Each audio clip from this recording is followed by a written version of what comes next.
বিসমিল্লাহির রহমানির রহিম।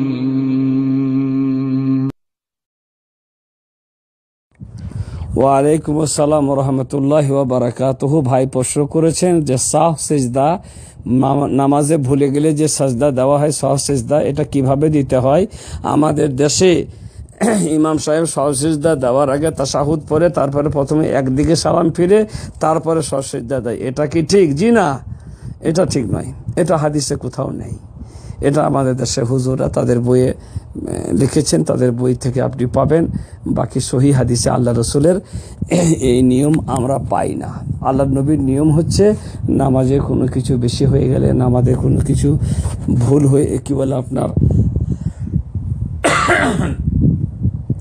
নামাজে কোনো কিছু বেশি হয়ে গেলে, নামাজে কোনো কিছু কমে গেলে সজ সেজদা দেওয়ার নিয়ম হচ্ছে যে আপনার দুটো, এক হচ্ছে তাশাহুদ পরে সালাম ফেরার পূর্বে, আর এক হচ্ছে তাশাহুদ পরে সালাম ফিরে তারপরে দেবে।